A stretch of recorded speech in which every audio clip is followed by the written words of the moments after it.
A todos aqueles que estão assistindo esse vídeo, a graça e a paz de nosso Senhor Jesus e de nosso Deus e Pai esteja presente na sua vida, presente também na vida de sua família. Sejam todos bem-vindos ao canal, bem-vindos mais uma vez a uma pregação. Que Deus continue te abençoando. E o nosso tema de hoje é liberdade? Será que verdadeiramente somos libertos? Será que verdadeiramente estamos usando essa liberdade de maneira íntegra, de acordo com a palavra de Deus? Vamos compreender tudo hoje. Vamos abrir a Bíblia em João capítulo 8, versículos 31 e 32, que dizem assim: Disse, pois, Jesus aos judeus que haviam crido nele: Se vós permanecedes em minha palavra, sois verdadeiramente meus discípulos, e conhecereis a verdade, e a verdade vos libertará. E João 8, versículo 36 diz assim: Se, pois, o Filho vos libertar, verdadeiramente sereis livres. Bom, Jesus, ele é a verdade. E João capítulo 14, ele fala: Eu sou o caminho, a verdade e a vida. Então, o que Jesus está nos ensinando agora? Que para que nós sejamos libertos, nós precisamos saber da verdade. E ele é a verdade. E essa verdade irá me libertar. Por que na igreja de Atos não existem cultos de libertação?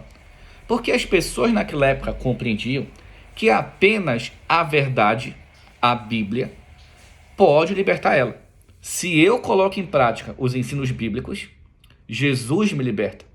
Se eu sou um cristão que não coloco os ensinos bíblicos em prática, logo eu não sou liberto. Então, alguma parte da sua vida cristã não está de acordo com a vontade de Deus. Por isso, precisamos pedir a ajuda dele. Sim, é bíblico pedir para Deus nos ensinar. Então, vamos abrir como funciona a relação entre intimidade com Deus, vivência de evangelho com liberdade.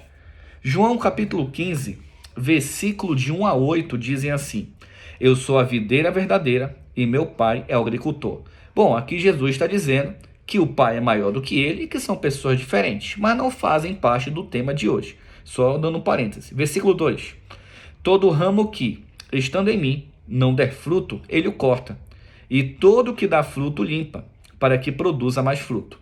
Olha o que está dizendo aqui, que se nós cristãos dermos frutos de vivência bíblica às pessoas, aqui está dizendo que nós não seremos cortados. Então, como o cristão perde a salvação? Uma das características é não viver a Bíblia. Por isso que precisamos ler a Bíblia, meditar na Bíblia todos os dias e colocar em prática, para que nós não percamos a salvação. Versículo 3: Vós já estáis limpos pela palavra que nos tenho falado. Então a Bíblia, ela nos limpa. Você quer ser limpo desse mundo? Quer ser limpo dos pensamentos errados? Quer ser limpo das ações erradas? Leia a Bíblia. Peça para Deus orientá-lo, para que Deus mostre como você deve proceder. E versículo 4: Permanecei em mim, e eu permanecerei em vós. Como não pode o ramo produzir fruto de si mesmo, se não permanece na videira? Assim, nem vós o podeis dar, se não permanecerdes em mim. Eu sou a videira, vós os ramos. Quem permanece em mim e eu nele, esse dá muito fruto, porque sem mim nada podereis fazer. Agora Jesus está dizendo: nós só vamos ser libertos se verdadeiramente permanecer em Jesus Cristo. Como é que eu permaneço em Jesus Cristo? Lendo a Bíblia, meditando em sua palavra e pedindo para botar em prática. Somente dessa maneira eu serei limpo. Mas infelizmente muitos cristãos não leem a Bíblia, não procuram compreendê-la, não procuram estudá-la. Como essas pessoas vão ser libertas? Não tem como ser libertas, porque não estão limpas pela palavra de Deus. E infelizmente eles podem sim perder a salvação, se não se arrependerem. Versículo 6: Se alguém não permanece em mim, será lançado fora, a semelhança do ramo, e secará, e o apanham, lançando no fogo e o queimam. Se permanecerdes em mim, e as minhas palavras permanecerem em vós, pedireis o que quiserdes e vos será feito. Nisto é glorificado meu Pai, em que deis muito fruto, e assim vos tornareis meus discípulos. Como é ser discípulo de Jesus? Dá bons frutos, muitos frutos, vivendo a palavra, lendo a palavra, botando em prática a palavra. O correto é lermos a Bíblia pelo menos 3 vezes ao dia. O correto é orarmos no mínimo 3 vezes ao dia.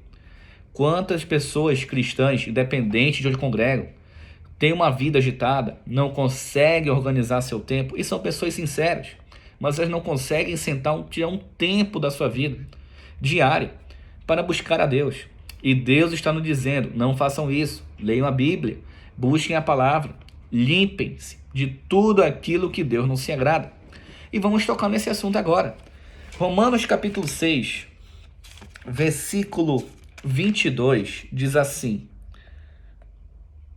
Agora, porém, libertados do pecado, transformados em servos de Deus, tendes o vosso fruto para a santificação, e por fim, a vida eterna. Olha que coisa interessante. Libertados do pecado. Nós somos pecadores? Sim, é bíblico. Todo ser humano peca? Sim, é bíblico. Mas nós cristãos não devemos usar isso como desculpa. Não devemos usar que todo mundo é pecador e sair pecando de maneira descontrolada ou de maneira muito imprudente. A Bíblia está dizendo que nós não podemos viver na prática do pecado. Nós vamos pecar. Mas o cristão, ele é uma pessoa que peca menos. Se uma pessoa não cristã pega 100 vezes o dia, o cristão tem que pecar 60, 30, 80, tem que pecar menos. E aqui está dizendo que se eu evitar o pecado, limpo pela palavra, discernido pelo Espírito, por Jesus Cristo, eu terei o fruto da vida eterna. Gálatas capítulo 5, versículo 1 diz assim: Para a liberdade foi que Cristo nos libertou. Permanecei, pois, firmes e não vos submetais de novo a jugo de escravidão. O que significa isso? Que muitos cristãos foram libertos por Jesus, por causa da palavra. Foram libertos pelo poder que há nele, mas elas mesmas procuraram novamente o seu vício. Procuraram novamente estar naquela situação difícil e buscaram o erro. Aqui está dizendo que nós não devemos fazer isso. Vamos dar um exemplo. Imagine que você conhece alguém, ou alguma pessoa, um qualquer, que tem o vício da bebida alcoólica. E a pessoa entrou na igreja, Deus o libertou, Deus limpou com a palavra, e ele, por livre e espontânea vontade, voltou a praticar isso. Aqui está dizendo que não devemos fazer isso. E sim, devemos manter a nossa vida, a nossa mente e toda a nossa intimidade com Deus diário para estarmos limpos. Gálatas 5,13 diz assim: Porque vós, irmãos, fostes chamados à liberdade, porém não useis da liberdade para dar ocasião à carne, sede antes servos uns dos outros pelo amor. O que significa isso? Você é livre, mas não use a sua liberdade para fazer coisas erradas. Não use sua liberdade para fazer coisas que Deus não se agrada. Não use sua liberdade para fazer aquilo que não está de acordo com a palavra de Deus. Tiago capítulo 1, versículo 25 diz assim: Mas aquele que considera atentamente na lei perfeita, lei de liberdade, e nela persevera, não sendo ouvinte negligente, mas operoso praticante, esse será bem-aventurado no que realizar. O que a Bíblia está dizendo isso? Porque muitos cristãos, quando realizam algo, não são felizes. Quando realizam algo, não têm prosperidade. Porque eles não estão utilizando a liberdade de maneira correta. E estão utilizando a liberdade para dar lugar ao inimigo. Utilizando a liberdade para fazer coisas que muitas vezes Deus não se agrada e ele sabe disso. Quantas pessoas possuem lojas com balanças enganosas? Quantas pessoas se dizem cristãs que ficam tendo conversas impróprias, sendo casados, conversas impróprias com outras pessoas? Tudo isso reflete o caráter de nosso Senhor. E para encerrarmos, primeira carta de Pedro, capítulo 2, versículo 16, diz assim: Como livres que sois, não usando todavia a liberdade por pretexto da malícia, mas vivendo como os servos de Deus. O que significa isso? Irmãos livres, ou que deveriam ser livres, tudo usa de malícia, quer dar uma de esperto, quer dar uma de melhor, quer puxar o tapete do irmão e quer sempre se sair ganhando. Não devemos utilizar esse tipo de coisa. A Bíblia condena porque nós somos salvos. Paulo fala para tomarmos cuidado com a libertinagem. O que é libertinagem, irmãos? É uma falsa liberdade. Precisamos tomar cuidado com a libertinagem. O importante é o amor e pronto. Não é assim que funciona. Deus tem regras para ser adorado, Deus tem regras para que nós possamos viver, regras para que nós possamos nos vestir, regra para que nós possamos nos comportar e nos portar também. Então, o evangelho não é uma religião. O evangelho, ele é uma ação de vida, um tipo de vida guiada pelo Espírito Santo, para que dê bom fruto. Percebemos isso na igreja de Atos.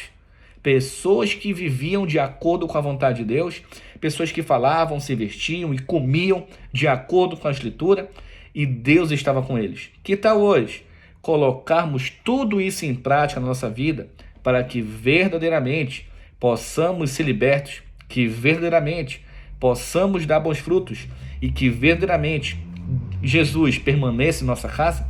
Que Deus abençoe a sua vida e que essa pequena pregação possa ter lhe mostrado o quão importante é viver na prática a palavra de Deus. Um abraço, um ósculo santo a todos.